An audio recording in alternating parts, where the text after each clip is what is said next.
Tenga la bondad de buscar en su Biblia el Salmo 42. Después de un momento empezaremos a leer desde el versículo 5. Hoy hablaré acerca de la depresión. Cómo levantarse cuando está caído espiritual y emocionalmente, y usted cree que no puede levantarse. Recuerde, lo que voy a compartir con usted nada tiene que ver con caídas físicas. Estas le pondrán magulladuras en el cuerpo, moretones, y en el peor de los casos, algún hueso roto. Pero las caídas espirituales y emocionales tienen connotaciones mucho más importantes.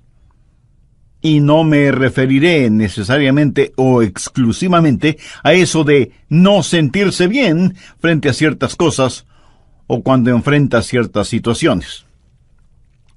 Alguien le preguntó a una señora: ¿qué hace usted cuando se encuentra en un basurero emocional?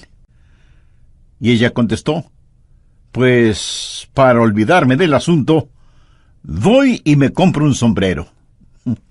Su esposo, al escuchar decir eso, hizo el siguiente comentario: ahora me explico por qué tus sombreros son tan raros.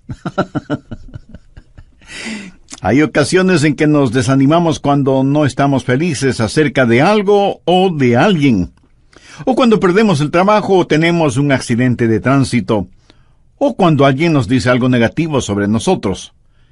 Pero no me refiero a esto. Hablo de la depresión, ese profundo sentimiento de desesperación que a veces puede convertirse en algo terrible y horrible. Es un asunto que envía gente a los hospitales o causa que las personas simplemente desaparezcan de su círculo social. En ocasiones, cuando nos sentimos mal, es como si estuviéramos en una tormenta. Llega y se va. Pero la depresión es como una neblina que está constantemente presente, bloqueando el sol que trata de llegar a nuestras vidas. Y quiero que piense conmigo primero en lo que voy a llamar el serio problema de la depresión. Ahora sí, veamos el Salmo 42:5.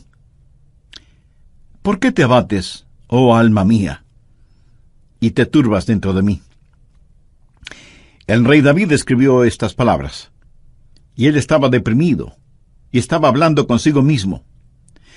Hago un breve paréntesis aquí para informarle que el Instituto Nacional de Salud Mental reportó que la depresión es, tristemente, un negocio de más de $1 billón anuales. O sea, lo que la gente gasta para ser tratada de depresión. Y en lo que yo investigué para preparar este mensaje, descubrí que hay millones de norteamericanos que sufren de depresión, y supongo que esa es una lamentable realidad en todos los países del mundo. ¿Sabe usted que es muy difícil animar a una persona que sufre de depresión? Tal pareciera que nada le hace sentir mejor. Por eso digo que la depresión es un problema serio, y quiero compartir con usted una lista que encontré que describe lo que es la depresión. Esta lista le revelará si usted o un miembro de su familia o algún amigo sufre los efectos de la depresión. La depresión es un sentimiento de pasividad y apatía, un continuo estado de tristeza, una actitud de que nada está bien, o peor aún, nada vale la pena. Es un constante estado de desesperanza, un sentimiento de que a nadie le importo, o nadie me entiende, nadie me acepta. Es vivir en un constante estado de preocupación y de ansiedad. Eso es depresión. ¿Quiere saber si usted está deprimido? Aquí está la lista para que se haga una honesta evaluación. ¿Ha perdido toda iniciativa? Tal vez súbita o lentamente usted siente que quiere tirar la toalla. Siente repentinos deseos de llorar sin causa aparente. Se despierta de pronto por la noche y ya no puede volver a dormir. Se despierta por la mañana sintiéndose fatigado. Siente dolores no bien definidos en todo su cuerpo. Se encuentra a veces pensando en su propia muerte o con pensamientos suicidas? ¿Alguna vez suspira incesantemente o como si algo pesado le oprimiera el pecho? ¿Ha llegado al punto de no confiar en su propio juicio y le es un verdadero problema el tomar alguna decisión? Se vuelve a veces irritable y choca o pelea fuertemente con otros sin ninguna razón aparente. Está consciente de que nada, absolutamente nada le entusiasma. Permítame aclarar que esa no es mi lista. Pero estoy seguro que es la lista de alguien. Amigo, esa es la depresión de alguien que está deprimido o deprimida. Y a lo mejor alguno de quienes me escucha dirá, pastor, ese mensaje no es para mí porque yo no estoy deprimido. Felicitaciones. Pero sabe, alguien que usted conoce lo está. Y usted puede ayudar a ese alguien. ¿Está seguro o segura que usted no necesita ayuda en esta área? ¿Cómo puede levantarse cuando está caído? La depresión es una enfermedad mortal que manda a mucha gente a los hospitales y a otros a la tumba. Es la tercera causa de mortalidad en ciertas categorías y edades. Aquellos que hemos estado en el ministerio el tiempo suficiente, sabemos cuando vamos a una tumba a enterrar a un cónyuge que no pasará mucho tiempo sin que tengamos que enterrar al otro. Y si usted me dice, oh, eso pasa con los incrédulos porque no saben lo que nosotros sabemos. Permítame decirle algo. Los hijos de Dios no son inmunes a la depresión. Moisés, ese gran líder del pueblo de Dios, experimentó tal estado de depresión que le pidió a Dios que lo matara.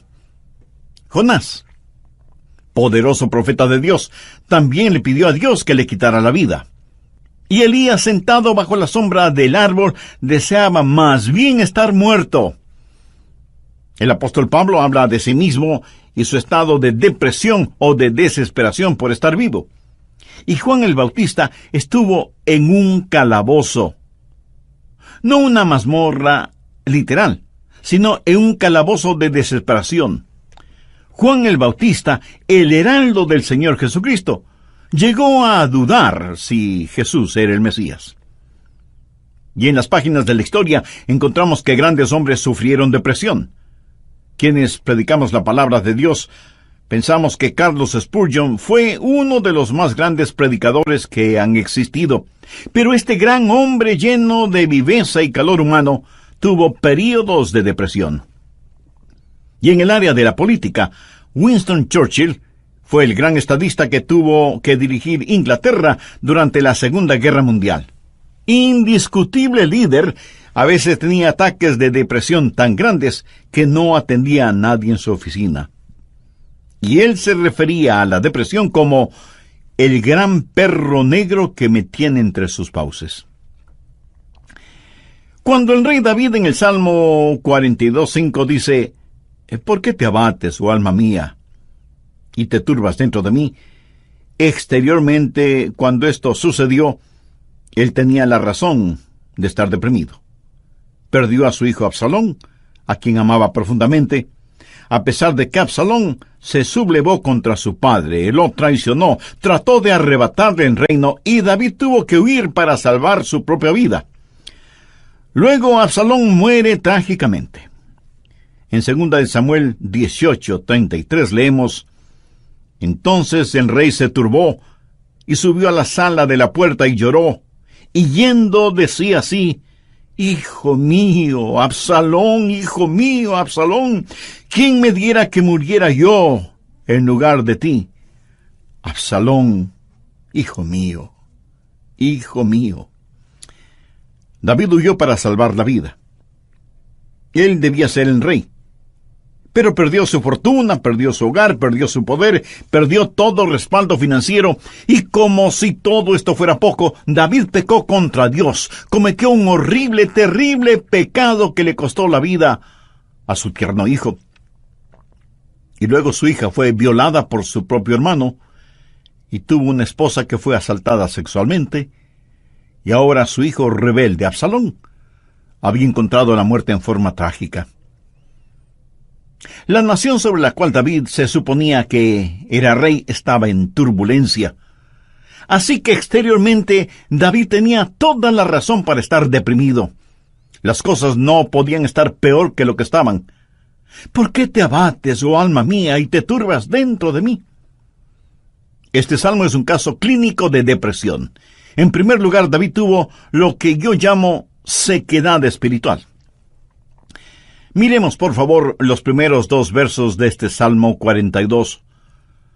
Como el ciervo brama por las corrientes de las aguas, así clama por ti, oh Dios, el alma mía. Mi alma tiene sed de Dios, del Dios vivo. ¿Cuándo vendré y me presentaré delante de Dios? David está sediento de Dios, pero siente como que si Dios estuviera lejano. David se siente como un ciervo rodeado por una jauría de perros de caza. Siente su sequedad espiritual, siente el temblar de su alma y piensa que a lo mejor Dios ya se olvidó de él. Mire lo que dice en el verso 9. Diré a Dios, roca mía, ¿por qué te has olvidado de mí? David está sediento de Dios, pero Dios parece que estuviera a años luz de distancia. ¿Dónde estás tú, Dios? ¿Por qué te has olvidado de mí? Sequedad espiritual. Dios no se había olvidado de él. Ese no es el punto.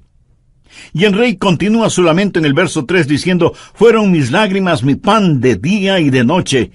Y aquí me imagino a David llorando incontrolablemente, este poderoso hombre de Dios, ahora llorando como una criatura. Todos tenemos momentos de tristeza, pero no siempre de llanto incontrolable, aunque puede ser así. Eso es un signo de depresión.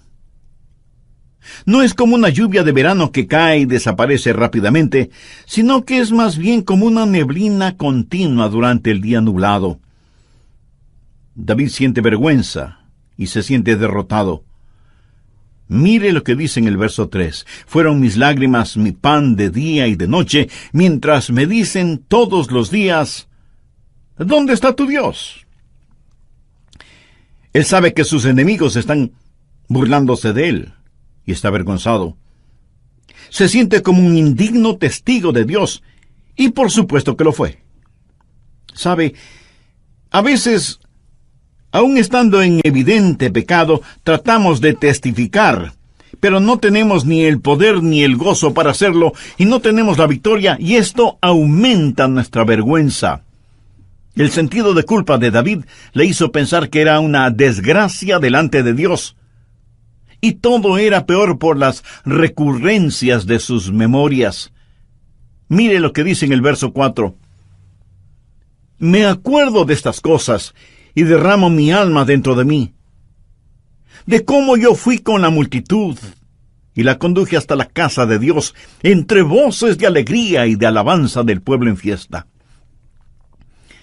David recordaba mejores días. Miró retrospectivamente aquellos días cuando tuvo gozo y paz junto con la multitud, alabando a Dios en la casa de Dios. Y ahora todo eso no era más que un recuerdo. Ya no era nada real para él, y hacía que todo su dolor, toda su turbación fuera más vívida, y sentía que esos hermosos días que antaño experimentó, los había perdido para siempre.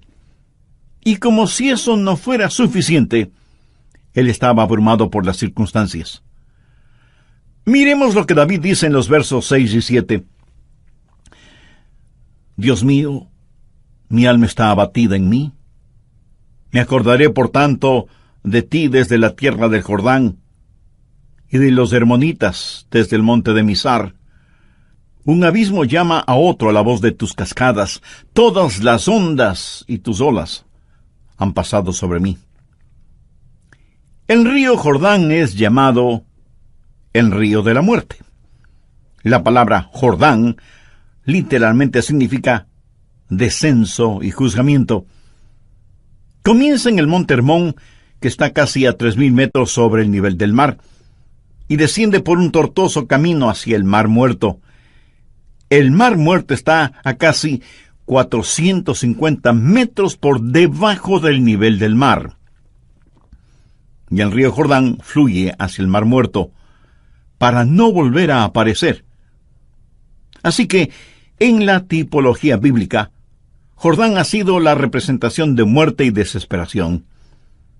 Y David siente que está totalmente inundado por las circunstancias. Las aguas de Dios están sobre él. Está cubierto de problemas y no sabe hacia dónde dirigirse. Está absoluta y totalmente abrumado por las circunstancias. Y quiero decirle que estadísticamente, personas así son suicidas. Un jovencito de 16 años escribió la siguiente carta antes de suicidarse. Querido mundo, yo no quiero que me corten el pelo. Yo no quiero cuidar niños. Yo no quiero ir a ver a Gina mañana en el colegio. Yo no quiero hacer mis deberes de biología, de inglés, de historia, ni de ninguna otra materia. Yo ya no quiero estar triste o solo o deprimido. No deseo comer, ni beber, ni conversar, ni dormir, ni respirar. Sencillamente ya no quiero vivir. Papá, mamá, no es culpa de ustedes. Solo que no me siento libre, me siento enfermo, triste y solo, aunque esté rodeado de mis padres, hermanos, compañeros y amigos. Eso, mi amigo, es depresión y es muy, pero muy triste. La depresión es un serio problema. En segundo lugar, quiero que sepa y vea que hay una provisión espiritual para la depresión. Gracias a Dios, usted no tiene que estar deprimido. Dios ha hecho provisión para usted, para mí, para nuestras familias y para nuestros amigos, para todos aquellos que sufren depresión. Primero, usted tiene que mirarse interiormente y analizar su corazón. Veamos el Salmo 42, los versos del 5 al 7. ¿Por qué te abates, oh alma mía, y te turbas dentro de mí? Espera en Dios, porque aún he de alabarle, salvación mía y roca mía, Dios mío, mi alma está abatida en mí. Me acordaré por tanto de ti desde la tierra del Jordán, y de los hermonitas desde el monte de Mizar. Un abismo llama a otro a la voz de tus cascadas, todas tus ondas y tus olas han pasado sobre mí. Pero ahora quiero que note en forma particular que David comienza a hablar consigo mismo. Y si usted me pregunta si uno puede hablar con uno mismo, pues le diré que sí, David lo hizo. Y no me diga que usted nunca ha hablado con usted mismo, porque francamente no se lo voy a creer. Porque todos lo hacemos, consciente o inconscientemente. Note que David está hablando con su alma. El alma es el ego que vive dentro de cada uno de nosotros, no es el espíritu.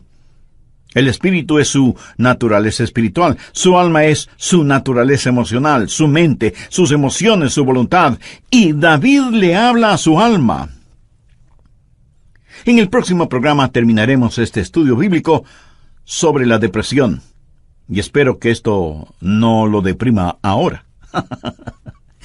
Antes de finalizar y sabiendo que la depresión no hace acepción de personas y la sufren santos y pecadores, permítame preguntarle en forma personal, ¿ha depositado su fe en el Señor Jesucristo? ¿A quién recurre cuando está deprimido? Recuerde que la causa de la depresión puede ser externa, pero la solución es interna, íntima, personal. Voy a comenzar este programa haciendo un resumen de lo que estudiamos en el programa anterior. Entre otras cosas dije que hay ocasiones en que nos desanimamos cuando no estamos felices acerca de alguien o de algo, o cuando perdemos el trabajo o tenemos un accidente de tránsito, o cuando alguien dice algo negativo sobre nosotros. Pero no me refiero a esto. Hablo de la depresión. Ese profundo sentimiento de desesperación que a veces puede convertirse en algo terrible y horrible. La depresión es un sentimiento de pasividad y apatía, un continuo estado de tristeza, una actitud de que nada está bien, o peor aún, nada vale la pena. Es un constante estado de desesperanza, un sentimiento de que a nadie le importo, o nadie me entiende, nadie me acepta. Es vivir en un constante estado de preocupación y de ansiedad. Eso es depresión. ¿Quiere usted saber si está deprimido? Aquí está la lista para que se haga una honesta evaluación. Ha perdido toda iniciativa.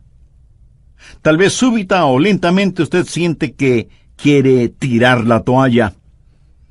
Siente repentinos deseos de llorar sin causa aparente. Se despierta de noche y ya no puede volver a dormirse. Se despierta por la mañana sintiéndose fatigado. Siente dolores no bien definidos en todo su cuerpo. Se encuentra a veces pensando en la propia muerte, la suya, o con pensamientos suicidas. ¿Alguna vez suspira incesantemente, o como si algo pesado le oprimiera el pecho? Ha llegado al punto de no confiar en su propio juicio, y le es un verdadero problema el tomar alguna decisión. Se vuelve a veces irritable y choca o pelea fuertemente con otros sin ninguna razón aparente. Está consciente de que nada, absolutamente nada le entusiasma. Y si usted me dice, eso pasa con los incrédulos porque no saben lo que nosotros sabemos. Permítame decirle algo, los hijos de Dios no son inmunes a la depresión.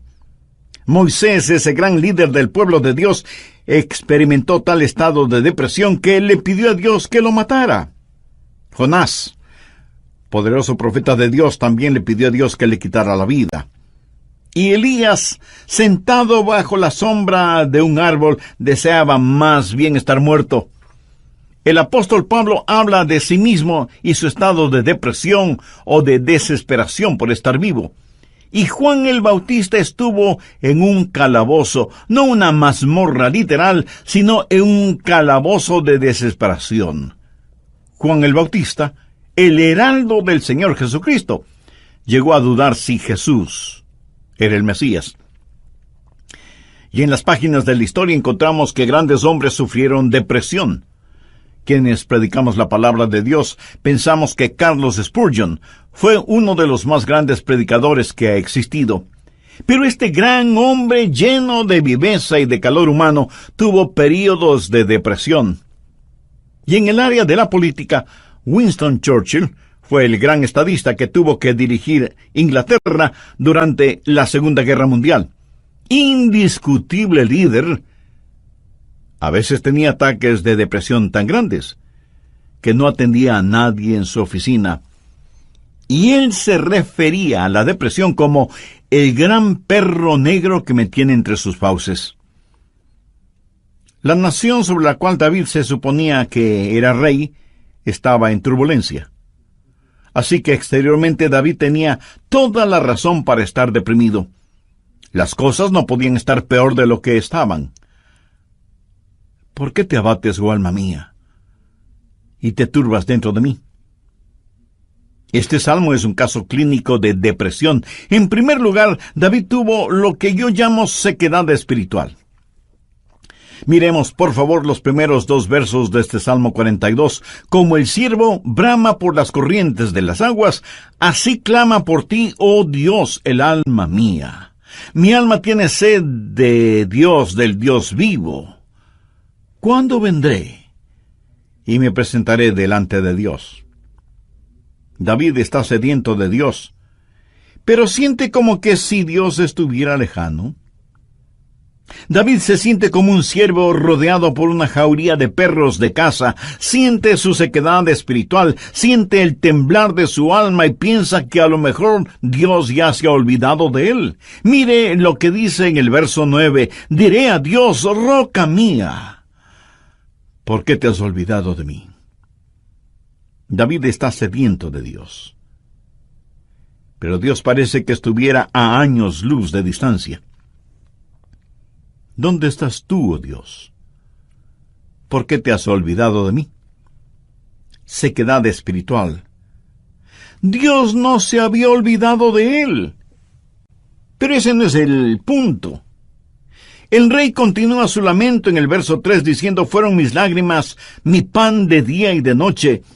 Y aquí me imagino a David llorando incontrolablemente, este poderoso hombre de Dios ahora llorando como una criatura. Todos tenemos nuestros momentos de tristeza, pero no siempre de llanto incontrolable, aunque puede ser así. Eso es un signo de depresión.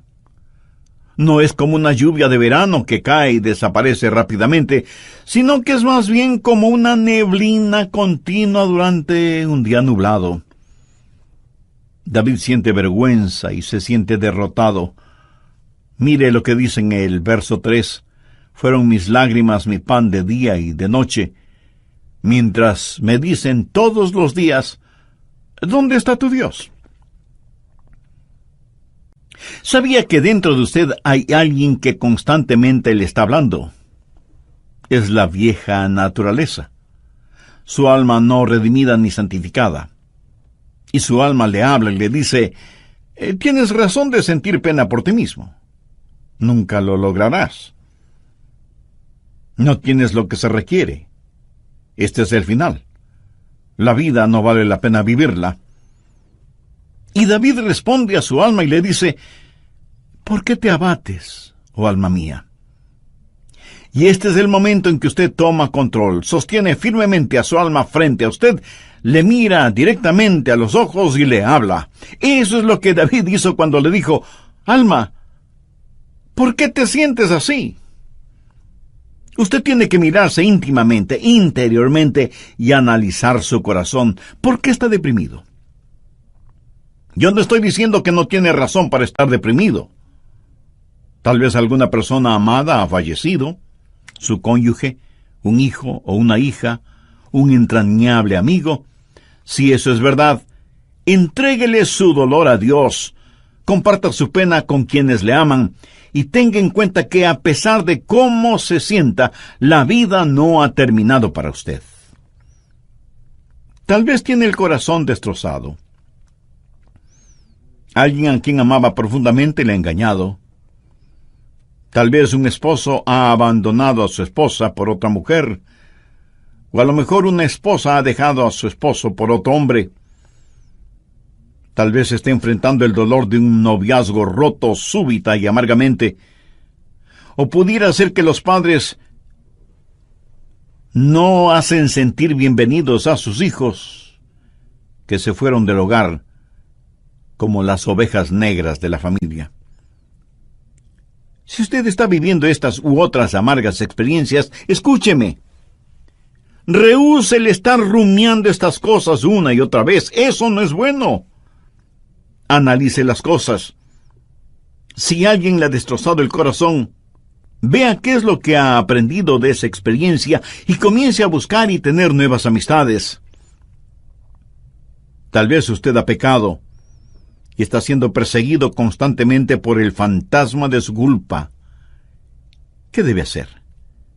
Confiese su pecado a Dios. Y si tiene que pedir perdón a alguien, hágalo. Si tiene que restituir algo a alguien, hágalo sin demora de tiempo. Mientras más se demore en hacerlo, más difícil le será el realizarlo. Haga lo que tiene que hacer ya. Y cierre la puerta de ese pasado. Analice, mire su propio corazón y pregúntese: ¿por qué estoy abatido? Pero necesita hacer algo más. No solo un análisis íntimo de su corazón, sino que mirando hacia arriba, reconozca que necesita ayuda una vez que ha identificado el problema. Noten los versos del 7 al 9 lo que David dijo: un abismo llama a otro a la voz de tus cascadas, todas tus ondas y tus olas han pasado sobre mí. Pero de día mandará Jehová su misericordia, y de noche su cántico estará conmigo, y mi oración al Dios de mi vida. Diré a Dios: roca mía, ¿por qué te has olvidado de mí? ¿Por qué andaré yo enlutado por la opresión del enemigo? ¿Qué es lo que David está haciendo ahora? Pues mirar hacia arriba. No solo interiormente para ver por qué me siento así, sino mirar hacia Dios y decir: Dios, tú eres mi ayuda y mi esperanza. Tú me cubrirás con tu misericordia. Oh, qué amigo nos es Cristo. Él llevó nuestro dolor. Estoy seguro que alguien me dirá: Pastor, lo que yo estoy pasando usted no lo comprende. Mi amigo, ese no es el punto. Cierto, yo no lo comprendo, pero Dios le comprende. Y no solo que le comprende, sino que le ama y quiere cuidar de usted. Él es su ayudador, aun cuando usted no lo entienda. El doctor Warren Wiersbe fue un gran maestro bíblico, y él dijo que la vida no es un problema que debe ser resuelto, sino un misterio que debe ser vivido. Eso nos hace recordar siempre que, como hijos de Dios, no vivimos de explicaciones, sino de promesas. Algunos piensan que de alguna manera Dios les ha olvidado o Dios les ha fallado. No. Dios ni se ha olvidado de usted ni le ha fallado a usted. Pero David se sintió así. Mire la pregunta que hace en el verso 9. Dios, ¿por qué te has olvidado de mí? No, Dios no se había olvidado de David. Y si usted me dice: Pastor, realmente no entiendo esto, yo le diré que no tiene que entenderlo. Es más, el hecho de que no lo entienda pudiera ser parte del juicio y de la prueba. El poeta norteamericano Robert Frost, en uno de sus poemas, dijo: era esencial para el juicio que usted no lo entendiera entonces. Tenía que parecer sin significado el tener significado. Esto no tiene ningún significado para usted. Verá, podemos confiar en Dios para cualquier cosa si entendiéramos el porqué.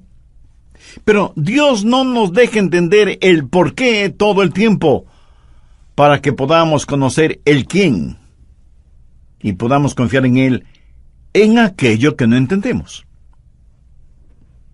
Andrew Murray fue un extraordinario hombre de Dios y dijo lo siguiente: en tiempos de problemas, aquellos que confían en Dios deben primero decir: Él me trajo hasta aquí. Es por su voluntad que me encuentro en esta situación. Y Él me mantendrá aquí en su amor y me dará la gracia en este juicio para comportarme como su hijo. Él hará que este juicio sea una bendición, enseñándome las lecciones que Él quiere que aprenda y trabajando bajo su gracia ya concedida. Finalmente, en su tiempo, Él le librará nuevamente. ¿Cómo y cuándo? Bueno, solo Él lo sabe. Así que cuando usted está en dificultades, diga: estoy aquí primero por la voluntad de Dios, segundo bajo su cuidado, tercero bajo su entrenamiento y cuarto en su tiempo. Alguien dijo: Dios es demasiado bueno para no ser bondadoso, demasiado sabio como para cometer errores. Y cuando no podamos ver su mano, podemos confiar en su corazón. Mírese interiormente y analice su corazón. Salmo 42:11. ¿Por qué te abates, oh alma mía? ¿Y por qué te turbas dentro de mí? Espera en Dios, porque aún he de alabarle. Y Dios quiere que le diga a alguien que me esté escuchando este momento, sin que importe cuán difíciles sean las circunstancias, que Dios está con usted. No pierda la esperanza. Dios tiene un futuro lleno de esperanza para usted. David le habló a su alma y le dijo: espera en Dios. Ahora, esperar no significa un deseo vano. Significa una seguridad definitiva basada en la anticipación. Hay solo dos lugares en donde toda esperanza es imposible.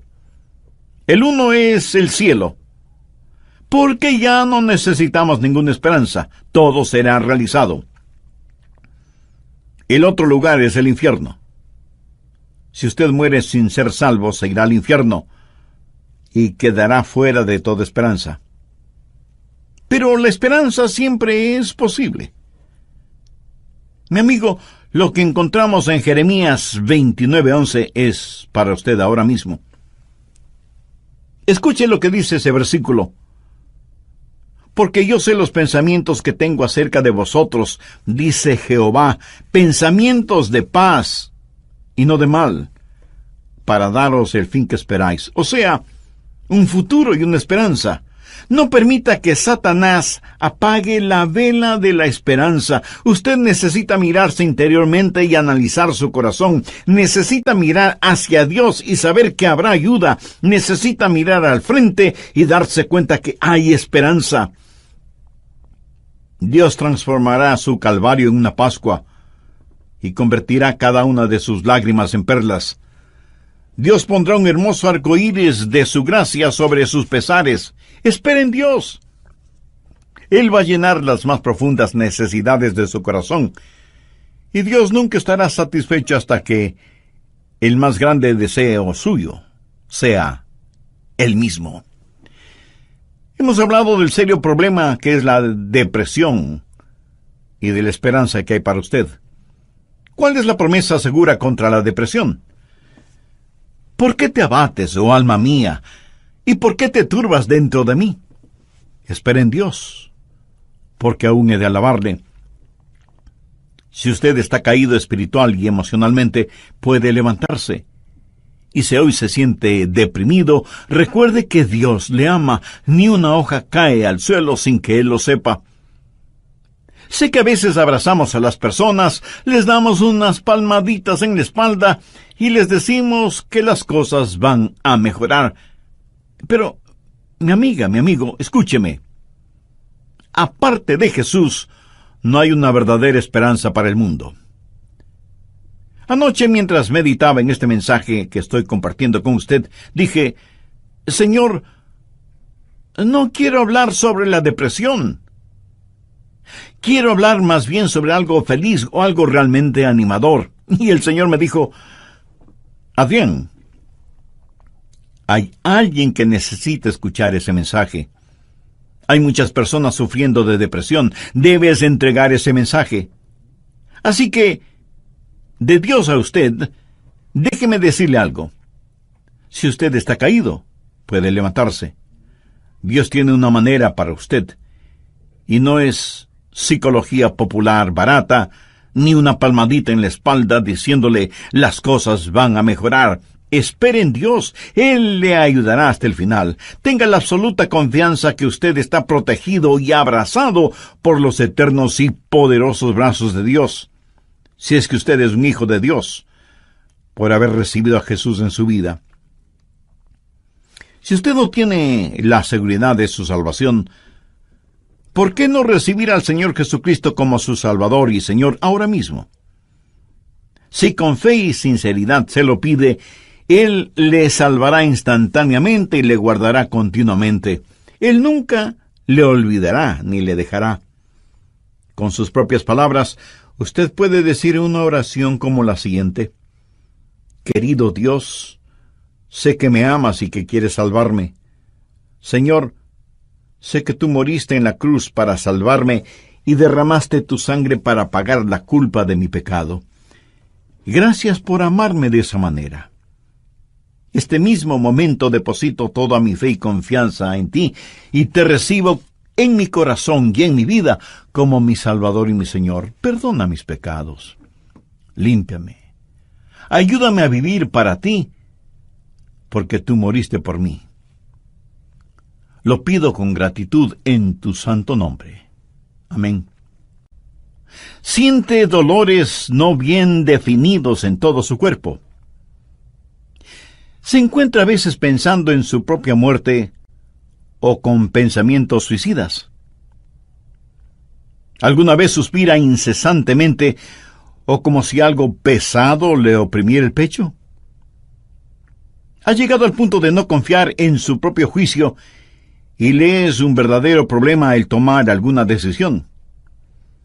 Se vuelve a veces irritable y choca o pelea fuertemente. Es la tercera causa de mortalidad en ciertas categorías y edades.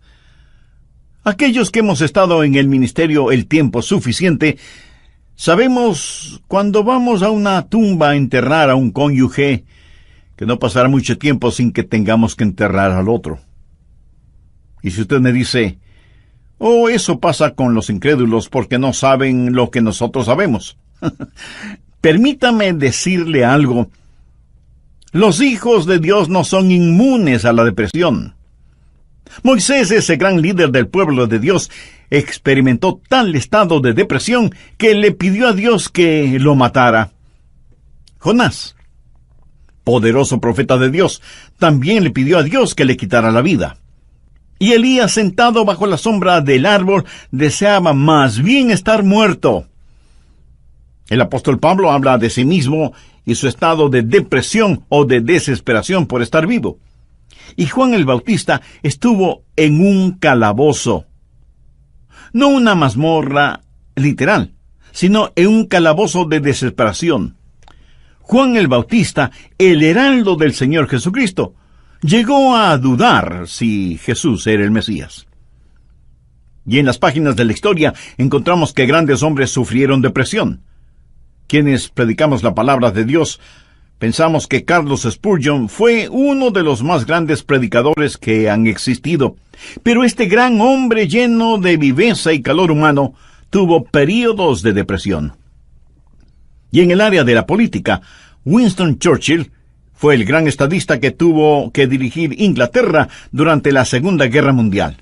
Indiscutible líder, a veces tenía ataques de depresión tan grandes que no atendía a nadie en su oficina. Y él se refería a la depresión como el gran perro negro que me tiene entre sus fauces. Cuando el rey David en el Salmo 42:5 dice, ¿por qué te abates, oh alma mía, y te turbas dentro de mí? Exteriormente, cuando esto sucedió, él tenía la razón de estar deprimido. Perdió a su hijo Absalón, a quien amaba profundamente, a pesar de que Absalón se sublevó contra su padre, lo traicionó, trató de arrebatarle el reino y David tuvo que huir para salvar su propia vida. Luego Absalón muere trágicamente. En 2 Samuel 18:33 leemos, entonces el rey se turbó y subió a la sala de la puerta y lloró, y yendo decía así, hijo mío, Absalón, ¿quién me diera que muriera yo en lugar de ti? Absalón, hijo mío, hijo mío. David huyó para salvar la vida. Él debía ser el rey. Pero perdió su fortuna, perdió su hogar, perdió su poder, perdió todo respaldo financiero, y como si todo esto fuera poco, ese es el enorme peligro que ellos enfrentan. Y el peligro está por todas partes. Y necesitamos hacer algo al respecto, porque Satanás quiere corromper sus mentes. La Biblia tiene mucho que decir acerca de la mente. Algunas veces en el Antiguo Testamento se le llama el corazón. Proverbios 4:23 dice, sobre toda cosa guardada, guarda tu corazón, porque de él mana la vida. Y en Proverbios 23:7 leemos, porque cuál es su pensamiento en su corazón, tal es él. Hay un refrán que dice, usted no es lo que cree que es, sino lo que piensa que es. Y el apóstol Pablo en Romanos 8:6 dice, porque el ocuparse de la carne es muerte. Y en Colosenses 1:21, y a vosotros también que erais en otro tiempo extraños y enemigos en vuestra carne, haciendo malas obras, ahora os ha reconciliado. Y en Proverbios 15:26 leemos, abominación son a Jehová los pensamientos del malo. Mantenga esos versos en mente y después de un momento regresaremos al Salmo 119. Pero con tristeza tengo que decir que la pornografía ya no es algo que solo se ve en lugares clandestinos. Ahora está a la luz del día. Una gigantesca ola de fango inmoral está contaminando las playas de nuestras bendecidas naciones en la actualidad, Y necesitamos hacer algo. Necesitamos tener la capacidad de proteger nuestra mente a fin de poder proteger nuestro hogar.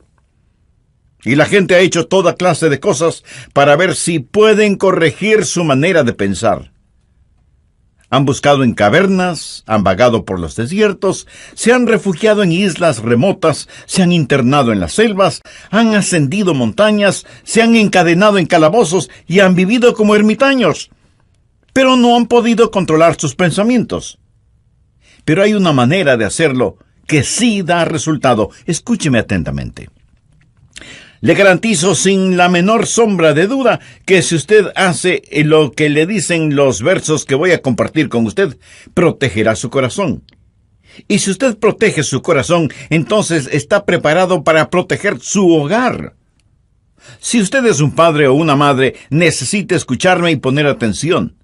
Si usted es un jovencito o una jovencita, no apague la sintonía conmigo. Quiero darle 7 pasos hacia una vida de pensamientos limpios. Los encontramos en el Salmo 119, empezando en el verso 9. ¿Con qué limpiará el joven su camino? Con guardar tu palabra. Con todo mi corazón te he buscado, no me dejes desviarme de tus mandamientos. En mi corazón he guardado tus dichos para no pecar contra ti. Bendito tú, oh Jehová, enséñame tus estatutos. Con mis labios he contado todos los beneficios de tu boca. Me he gozado en el camino de tus testimonios más que de toda riqueza. En tus mandamientos meditaré, consideraré tus caminos, me regocijaré en tus estatutos, no me olvidaré de tus palabras. Entretejidos en los versos del 9 al 16 hay 7 pasos. Y se lo voy a decir con autoridad, con énfasis, con claridad y sin titubeo, que si usted hace estas 7 cosas que están aquí para la gloria de Dios y para su propio bien, usted controlará sus pensamientos. Por el contrario, si usted no hace estas cosas, no importa cuán buenas intenciones tenga, usted fracasará.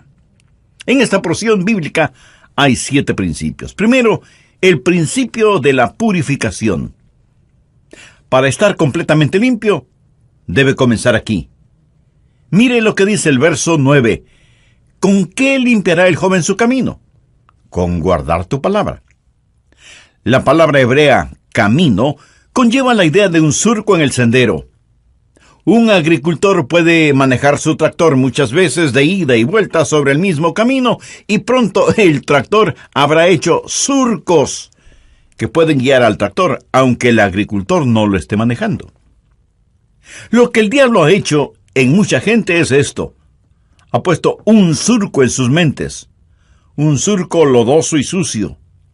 Personas que tienen una sola forma de pensar. Ha estado con personas que, no importa lo que usted diga, lo transformarán en algo sugestivo. Siempre tendrán algo que decir con un significado ajeno a lo que usted realmente está diciendo. Cuando era muchacho, trabajé en construcción. Yo había recibido a Cristo como mi Salvador, y mi corazón sentía pena por todos los hombres con quienes trabajaba. Cualquier cosa que alguien decía, lo transformaban en algo sucio y obsceno. ¿Por qué? Porque estos hombres tenían un surco lleno de basura en sus mentes. Cuando piense de cierta forma, piense en un hábito secreto. Mucha gente lo hace así. En Jeremías 11:8 leemos: pero no oyeron ni inclinaron su oído, antes se fueron cada uno tras la imaginación de su malvado corazón. ¿Notó esa frase? La imaginación de su malvado corazón. Eso es lo que podríamos llamar una mente sucia. Aún por las noches antes de ir a dormir, en vez de pensar en Dios o en la palabra de Dios, se deleitan viendo sucias escenas en la pantalla de sus mentes, y Dios sabe sus pensamientos. ¿Qué es lo que la Biblia dice en Mateo 5:27? Jesús está hablando y dice: oísteis que fue dicho, no cometerás adulterio. Pero yo os digo que cualquiera que mira a otra mujer para codiciarla, ya adulteró con ella en su corazón. o sea, adulterio mental. ¿Cuáles son los recursos para que el hombre limpie ese surco sucio, esa interna adicción? En el verso 9 del Salmo 119 encontramos la palabra limpiar, que en el griego es catarsis. Jesús usó la misma palabra en Juan 15:3 cuando dijo: «Ya vosotros estáis limpios por la palabra que os he hablado». Piense en el Señor Jesucristo entrando en su mente para hacer una limpieza. Él limpiará su mente de todas las cosas que no deben estar allí. En 1 de Juan 1:9 leemos: «Si confesamos nuestros pecados, Él es fiel y justo para perdonar nuestros pecados». Ahora note la siguiente frase: «y limpiarnos de toda maldad». ¿Quiere escuchar una buena noticia?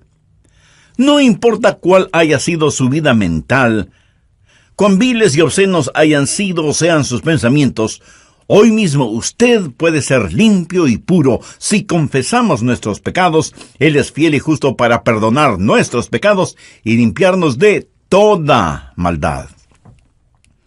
Piense en el Señor Jesucristo haciendo una limpieza total y perfecta en su vida ahora mismo. El apóstol Juan dice: «si confesamos». Esta es una palabra griega compuesta de dos palabras que literalmente significan decir lo mismo o hablar la misma cosa. Una confesión de pecado no es necesariamente una admisión de pecado. Lo puede ser delante de un jurado, pero no delante de Dios. Y no es cuestión únicamente de que yo diga lo que he hecho, sino que estoy de acuerdo con Dios. Es admitir que he pecado, que he quebrantado las leyes de Dios, y cuando lo confieso todo delante de Dios, Él es fiel y justo para perdonar nuestros pecados y limpiarnos de toda maldad. Ahora, si todo lo que hace Dios es solo perdonarme, pero no me limpia, entonces eso no es suficiente, porque el problema seguirá existiendo internamente. Si Dios no le perdona y le limpia de acuerdo a su propia palabra, Dios sería injusto e infiel. Dios sería un mentiroso. Escúcheme. No importa lo que tenga en su mente, no importa la clase de surco que tenga, recuerde lo que la Biblia dice: ¿con qué limpiará el joven su camino? Con guardar tu palabra. Es en la palabra de Dios que usted encontrará esa limpieza. «Ya vosotros estáis limpios por la palabra que os he hablado», dijo Jesús. Si usted quiere tener victoria espiritual, ese es el primer paso: tener una mente limpia. Y no hay razón para que no la tenga. Usted puede hacerlo. Tal vez no quiera hacerlo, pero puede hacerlo. Y tenga su mente no vacía, sino perfectamente limpia. No solo en la manera de pensar, sino en cualquier otra cosa negativa, no confesada y no arrepentida, que le impide tener la victoria. Si usted no tiene victoria en esa área, no la podrá tener en ninguna otra área. Usted no puede tener una victoria segmentada. Si confesamos nuestros pecados, note que eso está en plural, no en singular. Si confesamos nuestros pecados, Él es fiel y justo para perdonar nuestros pecados y limpiarnos de toda maldad. Siendo solo un jovencito, fui pastor en una iglesia en Fellsmere, en la Florida. En el pueblo había un ingenio azucarero y yo iba a testificar a los trabajadores de ese complejo azucarero. Tenían un garaje bastante grande en donde reparaban los tractores y el equipo mecánico en general.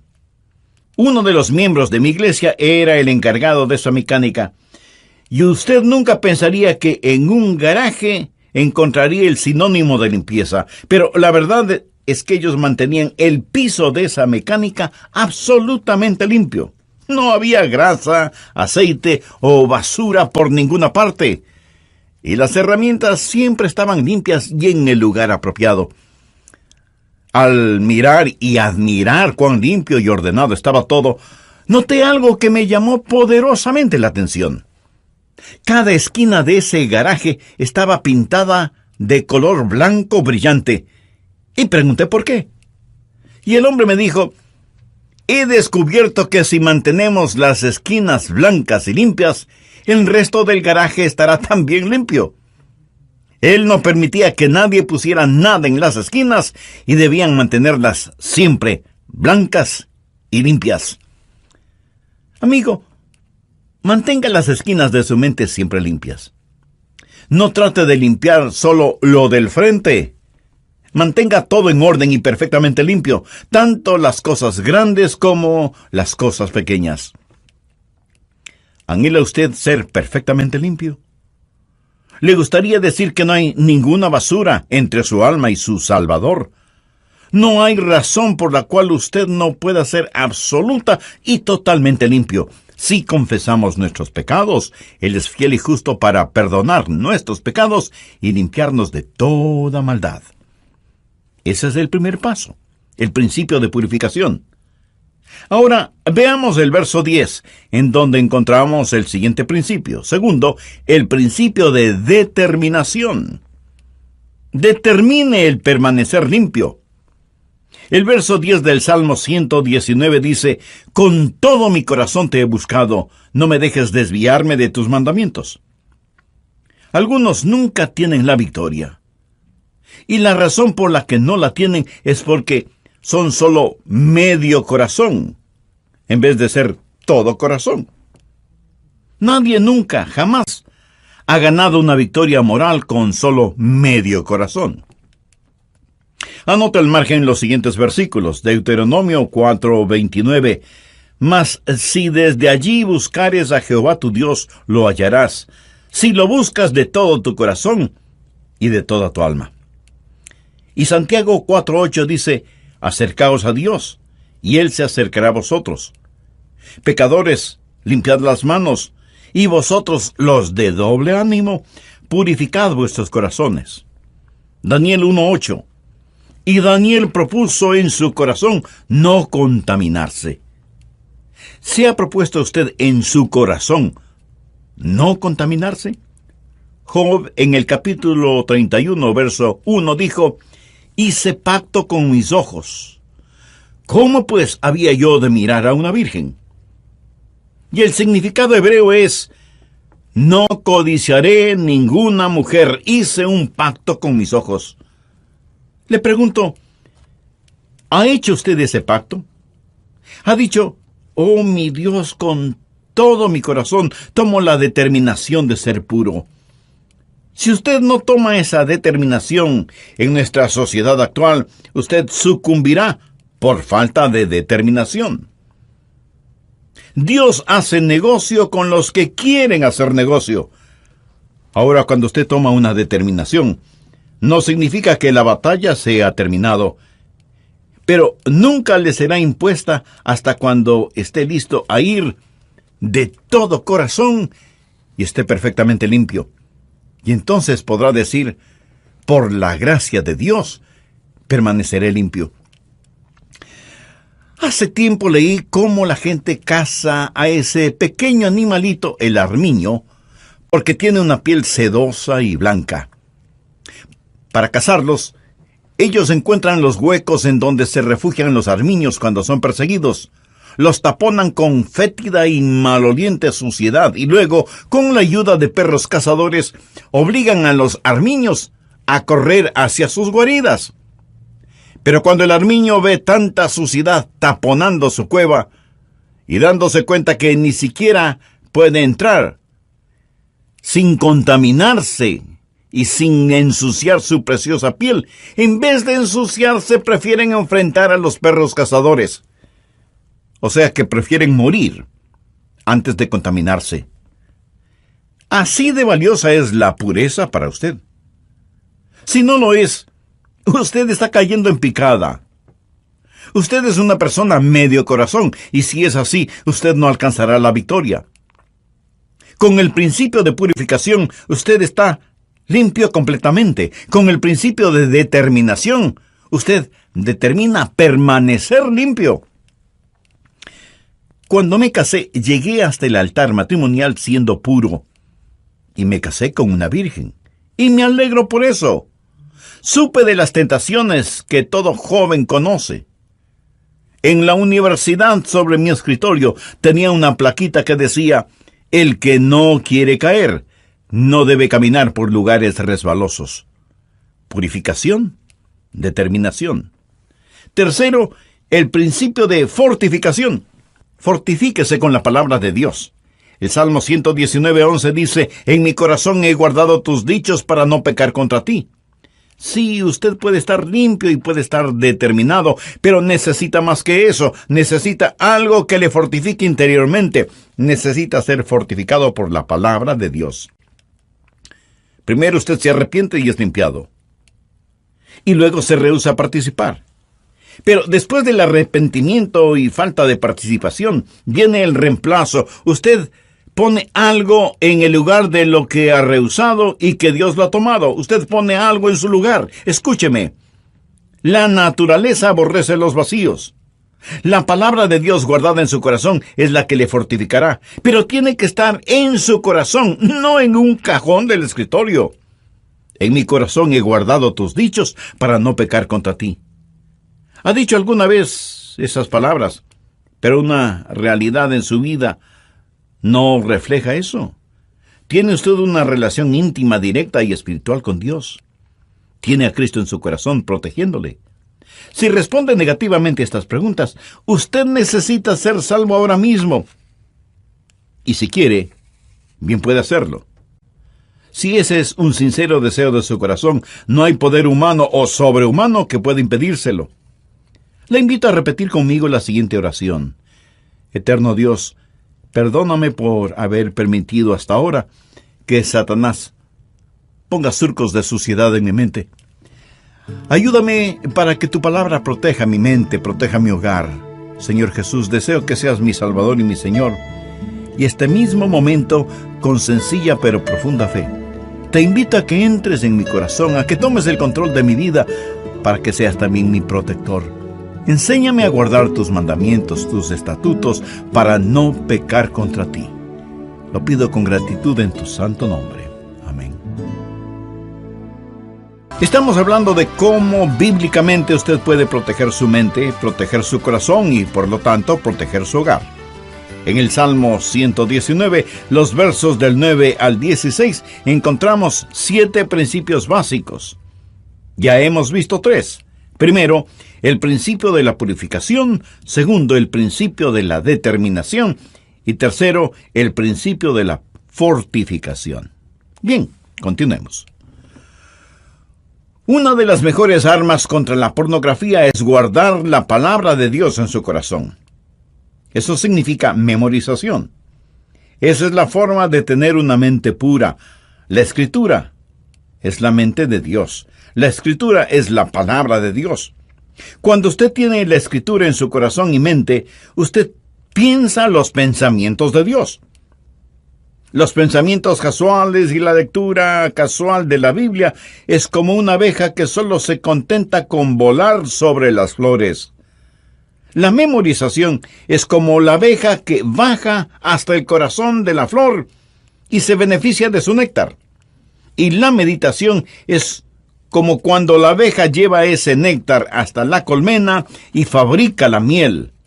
Lo que necesitamos hacer es juntar la palabra de Dios en nuestro corazón y mente, meditar en ella y ser bendecidos y bendecir a otros con la miel espiritual. Dios nos dio una memoria. Eso es una cosa maravillosa.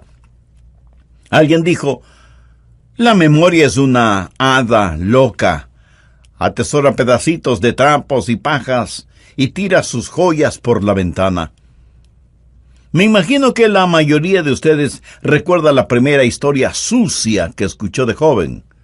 La primera cosa impura que se grabó en su mente. Lo recuerda, ¿verdad?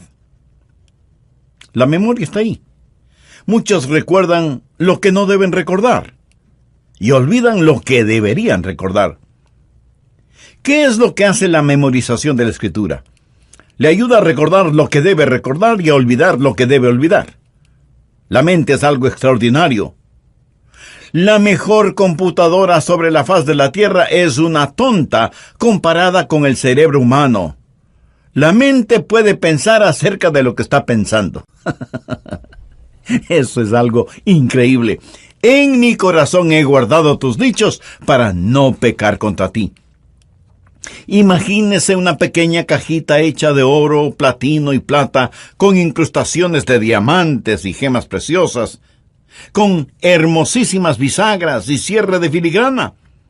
Y usted mire esa pequeña caja, la abre y encuentra palillos para los dientes, envolturas de chicles, sujetapapeles de plástico, algunas moneditas sueltas, pequeños botones de diferente color y tamaño, en fin.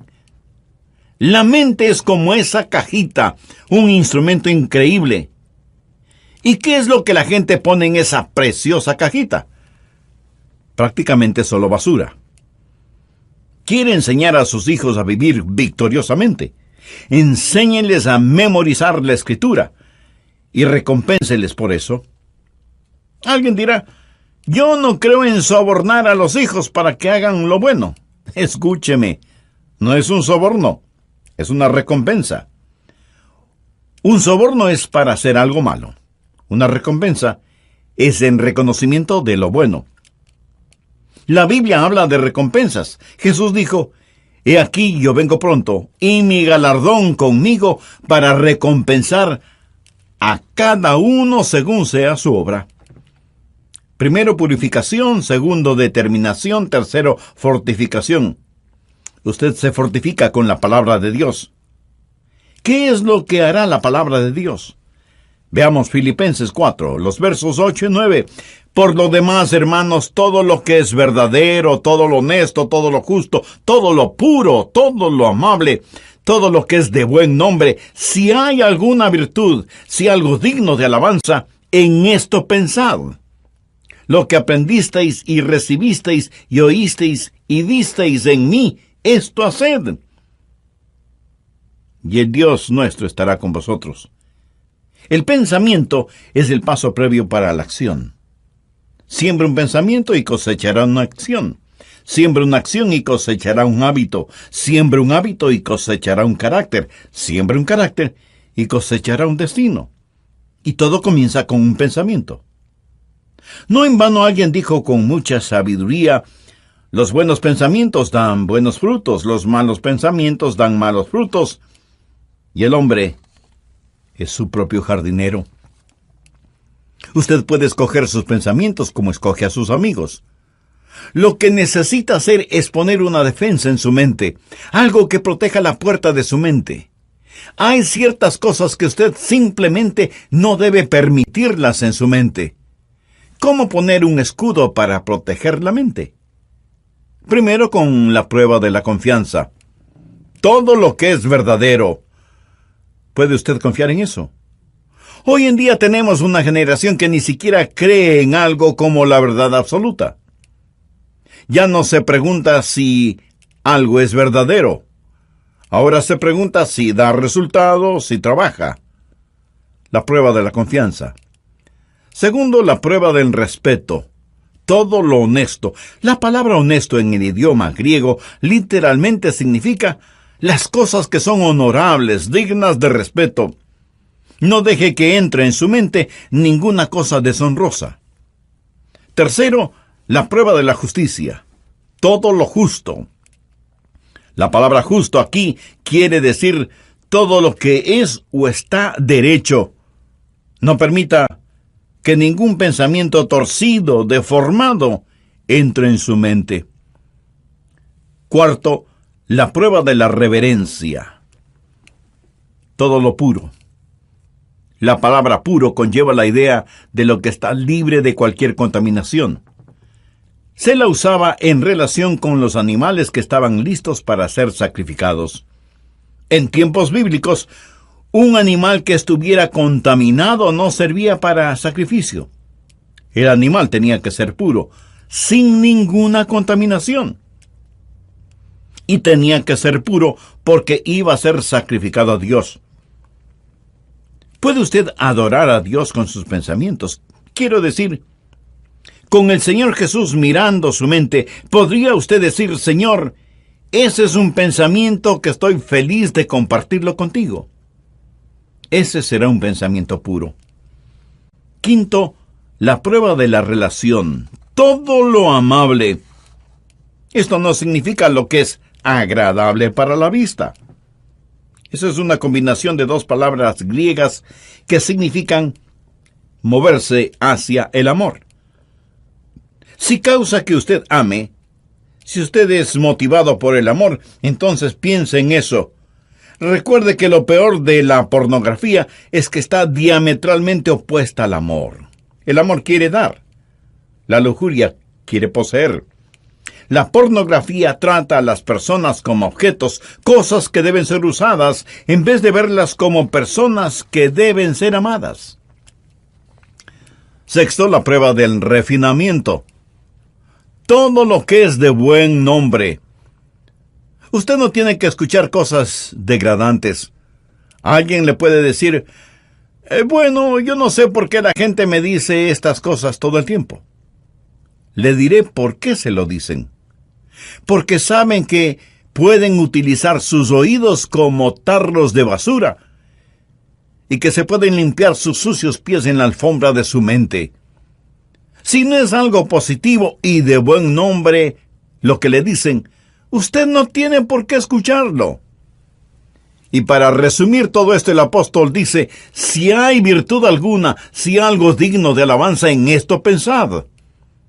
Dios nos hizo de tal manera que no podemos tener dos pensamientos al mismo tiempo. Si usted está pensando en lo que es bueno, no podrá estar pensando en lo que es malo. Y la manera de no pensar en lo que es malo es estar pensando siempre en lo bueno. Elemental, ¿verdad? Cuando usted está pensando en una cosa, no puede estar pensando en otra. Nadie puede tener dos pensamientos al mismo tiempo. Y si usted está pensando en lo que es justo, no podrá estar pensando en lo que es injusto. Esta es la razón por la que la Biblia nos da esta lista, una lista de cosas en las cuales debe pensar.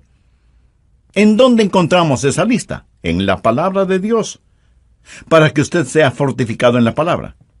Porque cuando tiene la palabra de Dios en usted, tendrá los pensamientos de Dios. ¿Sabe la diferencia entre una persona no salvada y otra ya salvada y llena del Espíritu?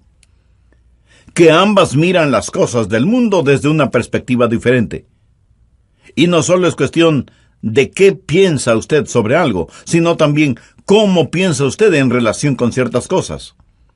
Mentes cristianas y no cristianas pueden pensar sobre las mismas cosas, pero no piensan de la misma manera. Ahora, si usted está con su hijo o hija y algún objeto o material les bombardea los ojos, lo que debe hacer es hablar con sus hijos y decirles, queridos hijos, ¿qué es lo que dice la palabra de Dios sobre esto? Tenemos un discernimiento desde otro punto de vista. Nunca en forma voluntaria traiga a su mente cosas negativas, pero cuando tenga que enfrentarlas, usted las mira desde la óptica de la palabra de Dios. Ese es el principio de fortificación. Cuarto, el principio de la vitalidad. Salmo 119:12. Bendito tú, oh Jehová, enséñame tus estatutos. ¿Qué es lo que debe hacer? Su fortaleza la convierte en oración y ora a Dios y le pide que ponga sus manos sobre usted. Los hechos y la memoria no son suficientes, aunque sean hechos bíblicos. Usted no puede separar la palabra de Dios del Dios de la palabra. Y debe orar para que la palabra de Dios sea real para usted. Y el Espíritu Santo en usted tomará la palabra de Dios que es viva y eficaz y llena de vitalidad. Ore al Señor y pídale que le enseñe sus estatutos y hágalos reales y vitales en usted. Una vida a falta de oración es trágica. Pero la falta de oración revela algo peor. Revela que estamos tan confiados creyendo que todo lo podemos hacer nosotros mismos. Usted atesora la palabra de Dios en su corazón y le pide al Dios de la palabra que le llene de vitalidad, que la haga real en su vida. No se contente con solo repetir versos memorizados, eso no es suficiente. Quinto, el principio de la verbalización. Esto sencillamente significa tener la palabra de Dios en sus labios. Veamos lo que dice el verso 13 del Salmo 119. Con mis labios he contado todos tus juicios de tu boca. Comience a verbalizar la palabra. Cuando la memoriza, verbalícela. La confesión y la profesión van juntas. Usted toma la palabra de Dios y comienza a compartirla con otras personas. O hable con Dios. O cántele. Las palabras de muchos himnos y cantos espirituales son porciones directas de la Biblia. Y el cantar las Escrituras es una de las mejores cosas que usted puede hacer para tener la palabra de Dios en su boca, en sus labios. ¿Por qué? Porque hay una relación simbiótica. La palabra de Dios va de la cabeza al corazón y del corazón a la boca. Cuando usted habla con otras personas, verbalice la palabra de Dios. Escuche, mientras más hable de la palabra de Dios, más se pegará a usted la palabra de Dios. Aprenda a hablar la palabra de Dios, a compartir la palabra de Dios, a cantar la palabra de Dios. Y no solo que la verbalizamos, sino que la compartimos con otras personas. Y el mismo hecho de hablar la palabra de Dios nos llena de fortaleza.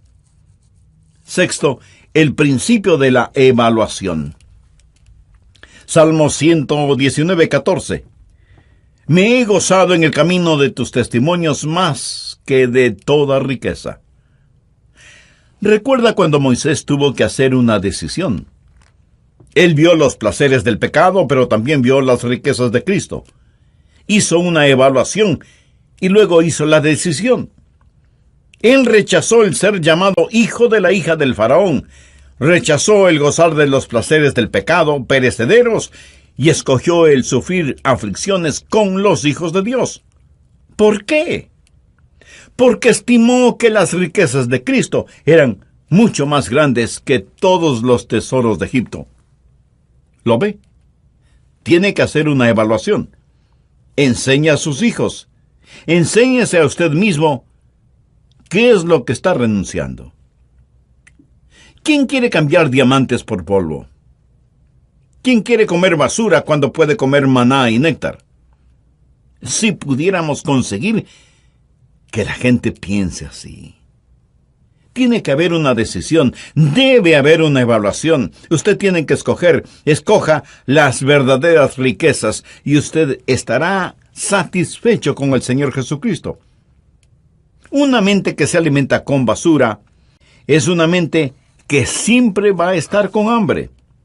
Usted no tiene que estar hambriento, puede alimentarse de Jesús. Me he gozado en el camino de tus testimonios más que de toda riqueza, el principio de la evaluación. Séptimo, el principio de la meditación. Salmo 119, versos 15 y 16. En tus mandamientos meditaré, consideraré tus caminos, me regocijaré en tus estatutos, no me olvidaré de tus palabras. El meditar en la palabra de Dios es una poderosa forma para mantener su mente pura. Hay 3 elementos en la meditación: tiempo, quietud y concentración. Si usted invierte tiempo concentrado en la palabra de Dios, meditando en ella, eso hará algo maravilloso en su mente. La palabra meditar significa 2 cosas. Como lo he dicho antes, conlleva la idea de cómo la vaca se la pasa rumiando su alimento, alfalfa, hierba o lo que sea. Lo digiere en sus 4 estómagos y lo almacena para luego ir a estar rumiando tranquilamente, concentradamente. La palabra de Dios es más o menos como eso. Usted la tiene, la ingiere y la digiere. La mastica una y otra vez. La última cosa es lo que pienso antes de dormir, y es la palabra de Dios. Y mi primer pensamiento al despertarme es la palabra de Dios. También es como una agradable melodía que no puede quitarse de su mente.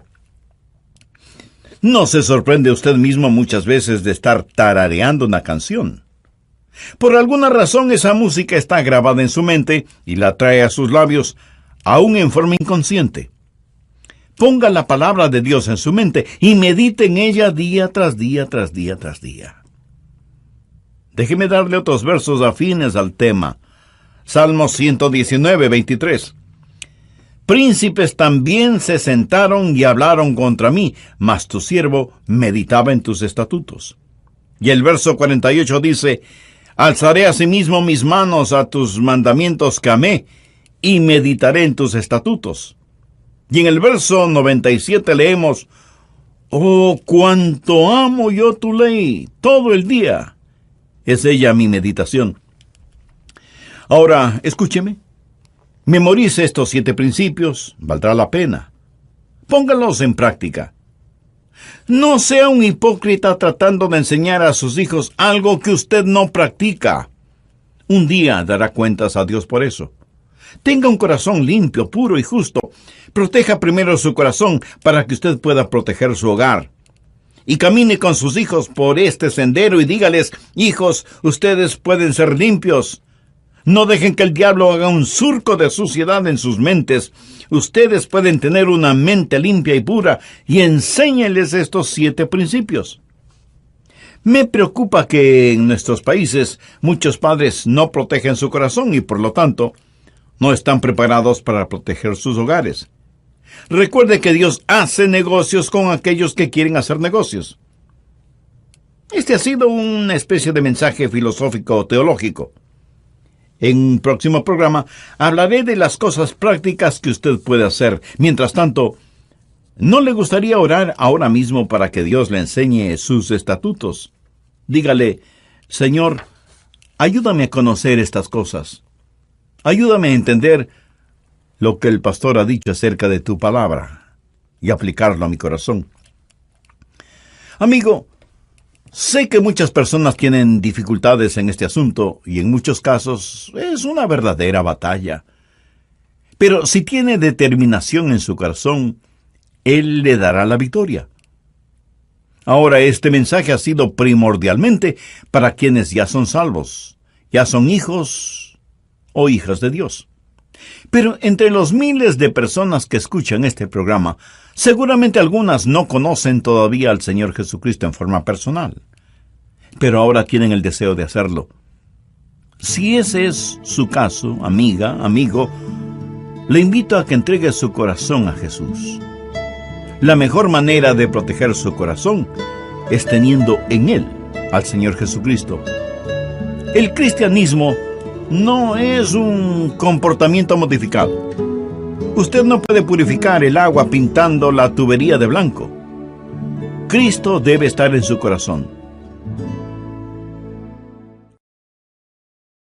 Usted no tiene victoria en esa área. No la podrá tener en ninguna otra área. Usted no puede tener una victoria segmentada. Si confesamos nuestros pecados, note que eso está en plural, no en singular. Sí, que estaba pintada de color blanco brillante. Y pregunté por qué. Y el hombre me dijo, he descubierto que si mantenemos las esquinas blancas y limpias, el resto del garaje estará también limpio. Él no permitía que nadie pusiera nada en las esquinas y debían mantenerlas siempre blancas y limpias. Amigo, mantenga las esquinas de su mente siempre limpias. No trate de limpiar solo lo del frente. Mantenga todo en orden y perfectamente limpio, tanto las cosas grandes como las cosas pequeñas. ¿Anhela usted ser perfectamente limpio? ¿Le gustaría decir que no hay ninguna basura entre su alma y su Salvador? No hay razón por la cual usted no pueda ser absoluta y totalmente limpio. Si confesamos nuestros pecados, Él es fiel y justo para perdonar nuestros pecados y limpiarnos de toda maldad. Ese es el primer paso, el principio de purificación. Ahora, veamos el verso 10, en donde encontramos el siguiente principio. Segundo, el principio de determinación. Determine el permanecer limpio. El verso 10 del Salmo 119 dice, con todo mi corazón te he buscado, no me dejes desviarme de tus mandamientos. Algunos nunca tienen la victoria. Y la razón por la que no la tienen es porque son solo medio corazón, en vez de ser todo corazón. Nadie nunca, jamás, ha ganado una victoria moral con solo medio corazón. Anota al margen los siguientes versículos. Deuteronomio 4:29. Mas si desde allí buscares a Jehová tu Dios, lo hallarás, si lo buscas de todo tu corazón y de toda tu alma. Y Santiago 4:8 dice, acercaos a Dios, y Él se acercará a vosotros. Pecadores, limpiad las manos, y vosotros, los de doble ánimo, purificad vuestros corazones. Daniel 1:8. Y Daniel propuso en su corazón no contaminarse. ¿Se ha propuesto usted en su corazón no contaminarse? Job, en el capítulo 31, verso 1, dijo, hice pacto con mis ojos. ¿Cómo pues había yo de mirar a una virgen? Y el significado hebreo es, no codiciaré ninguna mujer, hice un pacto con mis ojos. Le pregunto, ¿ha hecho usted ese pacto? ¿Ha dicho, oh mi Dios, con todo mi corazón tomo la determinación de ser puro? Si usted no toma esa determinación en nuestra sociedad actual, usted sucumbirá por falta de determinación. Dios hace negocio con los que quieren hacer negocio. Ahora, cuando usted toma una determinación, no significa que la batalla se ha terminado, pero nunca le será impuesta hasta cuando esté listo a ir de todo corazón y esté perfectamente limpio. Y entonces podrá decir, por la gracia de Dios, permaneceré limpio. Hace tiempo leí cómo la gente caza a ese pequeño animalito, el armiño, porque tiene una piel sedosa y blanca. Para cazarlos, ellos encuentran los huecos en donde se refugian los armiños cuando son perseguidos. Los taponan con fétida y maloliente suciedad y luego, con la ayuda de perros cazadores, obligan a los armiños a correr hacia sus guaridas. Pero cuando el armiño ve tanta suciedad taponando su cueva y dándose cuenta que ni siquiera puede entrar sin contaminarse y sin ensuciar su preciosa piel, en vez de ensuciarse prefieren enfrentar a los perros cazadores. O sea que prefieren morir antes de contaminarse. Así de valiosa es la pureza para usted. Si no lo es, usted está cayendo en picada. Usted es una persona medio corazón, y si es así, usted no alcanzará la victoria. Con el principio de purificación, usted está limpio completamente. Con el principio de determinación, usted determina permanecer limpio. Cuando me casé, llegué hasta el altar matrimonial siendo puro. Y me casé con una virgen. Y me alegro por eso. Supe de las tentaciones que todo joven conoce. En la universidad, sobre mi escritorio, tenía una plaquita que decía, el que no quiere caer, no debe caminar por lugares resbalosos. Purificación, determinación. Tercero, el principio de fortificación.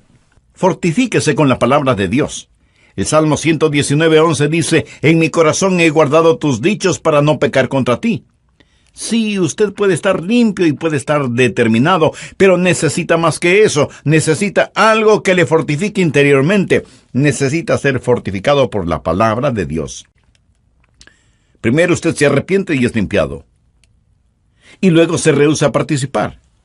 Pero después del arrepentimiento y falta de participación, viene el reemplazo. Usted pone algo en el lugar de lo que ha rehusado y que Dios lo ha tomado. Usted pone algo en su lugar. Escúcheme.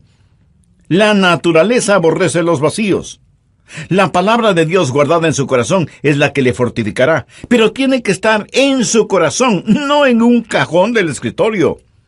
En mi corazón he guardado tus dichos para no pecar contra ti. ¿Ha dicho alguna vez esas palabras, pero una realidad en su vida no refleja eso? ¿Tiene usted una relación íntima, directa y espiritual con Dios? ¿Tiene a Cristo en su corazón protegiéndole? Si responde negativamente a estas preguntas, usted necesita ser salvo ahora mismo. Y si quiere, bien puede hacerlo. Si ese es un sincero deseo de su corazón, no hay poder humano o sobrehumano que pueda impedírselo. Le invito a repetir conmigo la siguiente oración. Eterno Dios, perdóname por haber permitido hasta ahora que Satanás ponga surcos de suciedad en mi mente. Ayúdame para que tu palabra proteja mi mente, proteja mi hogar. Señor Jesús, deseo que seas mi Salvador y mi Señor.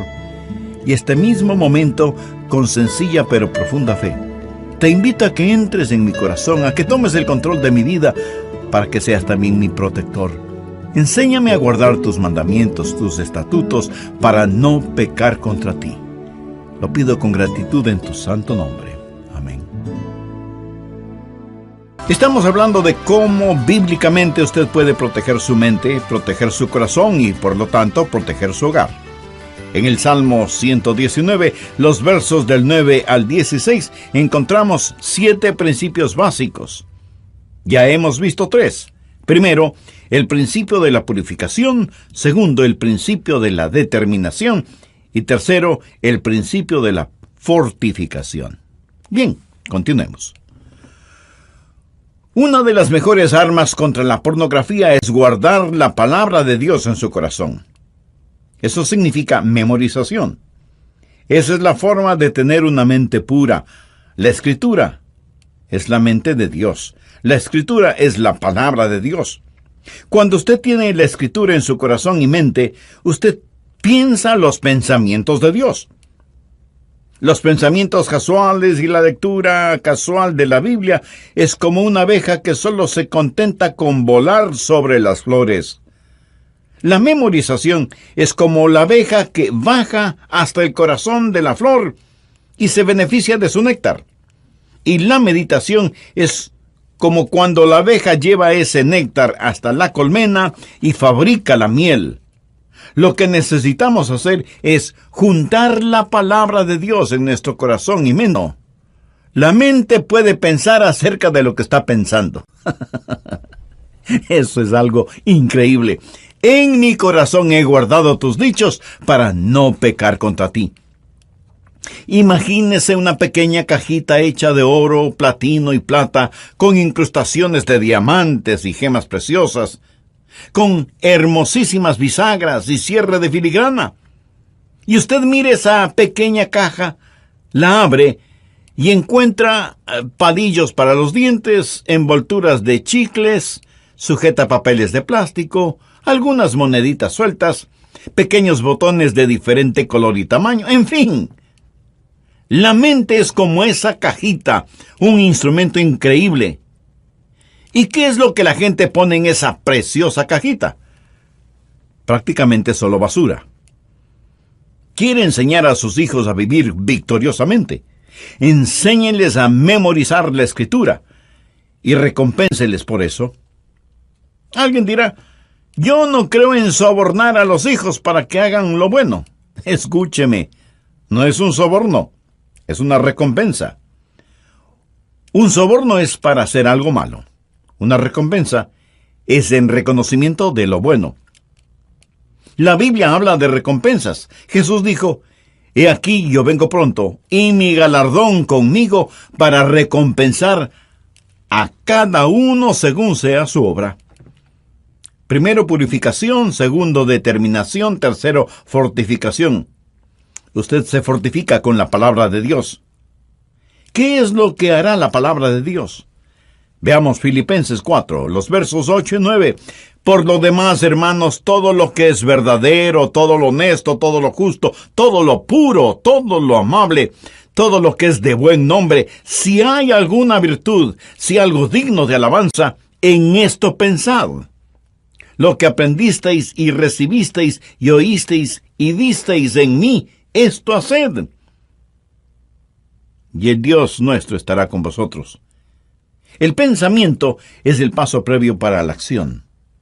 Siembra un pensamiento y cosechará una acción. Siembra una acción y cosechará un hábito. Siembra un hábito y cosechará un carácter. Siembra un carácter y cosechará un destino. Y todo comienza con un pensamiento. No en vano alguien dijo con mucha sabiduría: los buenos pensamientos dan buenos frutos, los malos pensamientos dan malos frutos, y el hombre es su propio jardinero. Usted puede escoger sus pensamientos como escoge a sus amigos. Lo que necesita hacer es poner una defensa en su mente, algo que proteja la puerta de su